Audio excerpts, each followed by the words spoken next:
Hi, this is Adam Wolf, physical therapist. Previous weeks we've been talking about fascia and these lines of tissue that are connected to the body to control the forces that are presented to us. That's really what happens most times, I believe, is that we have to control the forces that are presented, including gravity, ground forces, mass, and momentum. And we do this through combinations of tissue that control the body through movement. As I've said before, I believe that injuries occur when forces are presented to the body that the body can't handle. What we're going to be doing moving forward is talking about integrated motion a little bit more, and how within the lens of integrated motion there are some consistencies that can identify that. One of those that's a big one for me is there being synchrony in the way we move. I love the quote, or the definition of movement being, movement is a synchronous dissociation of body segments. That's what I've heard my friend and mentor Lenny Parasino talk about.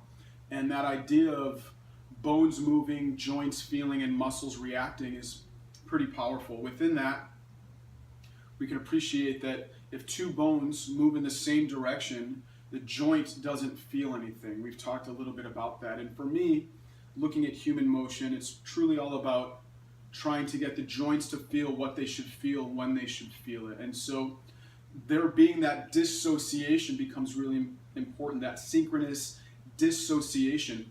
Again, if two bones move in the same direction at the same speed, the joint doesn't always feel anything. And the example that I like to give is through a lunge.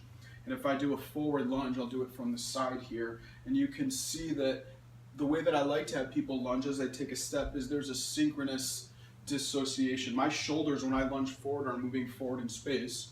My pelvis is also moving forward in space. But if I do it with synchronous dissociation, my pelvis moves forward faster than the rest of the body, or than the shoulders. So they're both going the same direction, but there's this dissociation that occurs to lengthen. In the frontal plane, if I'm doing a lunge, it's getting my hips and shoulders to move at the same time, which you see a lot of people do, versus getting some translation and getting my hips to get out a little bit further faster. And that right there is a big cue for me. Get the hips to go further faster, because a lot of times that's not the case. And it can look like bones are moving, and they can, but the question becomes, is the joint feeling anything? And again, the joint is space between bones. If we've got these bones that are moving in the same direction at the same speed, there's no relative dissociation occurring. And I really think that that's the key there, is to understand the dissociation that occurs in the body, or should occur. I heard my friend and mentor, Dr. David Tiberio, talk about the Goldilocks principle when it comes to injuries. Too much motion, not enough motion, or motion at the wrong time. And I think that last piece, motion at the wrong time, is really important right there, especially looking at it within the context of this synchrony and this dissociation that needs to occur. And again, that's just such a powerful concept. For me, as I'm doing this lunge, as I'm doing a forward lunge, and my shoulders go forward and my hips go further faster, that's what we're looking for. Some people feel a crunch in their low back. When they do this forward lunge and they do their hips further faster, they feel a crunch in the low back. And again, we can think about I always think about joints and opening and closing angles of joints.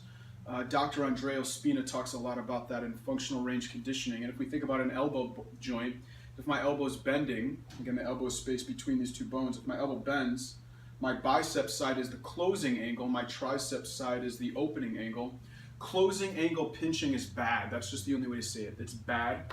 It's indicative of a joint limitation or capsular restriction, and we need to find that out. And so if I'm doing this lunge with a anterior lunge where my hips go further faster, and there's this dissociation, I would expect to feel that in the front of my body, or in this case, the opening angle, not the closing angle. If I feel a closing angle when I do any of these, if I do a lunge and I feel it over on this side of my back and not this side of my back, that's indicative of not getting motion through the joint, and that needs to be cleared out first. Personally, I think that joints should be cleared first, then one joint muscles and two joint muscles need to be cleared out first. And so that concept of synchronous dissociation is really important to me. It's one of the things that it's criteria for me to make sure it's falling within that lens of integrated movement. And next week and the following weeks, what we're going to do for the month of March really is we're going to talk about what qualifies integrated movement and how we can look at it, and that concept of real and relative motion which is so important. Again, bones move, joints feel, muscles react to movement, and if those two bones are moving in the same direction at the same speed that make the joint might not feel anything. And then the question becomes, is muscle and is that tissue synchronously controlling the movement, or is it asynchronous? And so we'll talk next week a little bit more about specifically real and relative motion. It's a powerful concept. We've got some good discussion going on, not only here online, but check out the Real Movement Study Group on Facebook for those of you specifically that have bought the book or been to my courses. So hopefully this spurs a little discussion. Again, I'll end it with that quote by Dr. Irwin Corr that I really like a lot, and that is, the spinal cord is the keyboard in which the brain plays when it calls for activity. Each key in the console sounds not an individual tone, such as a contraction of a particular group of muscle fibers, but a whole symphony of motion. The body thinks in terms of whole motions, not individual muscles. And that's powerful for me for a number of reasons, including I'm a huge movement geek, I'm a huge music geek.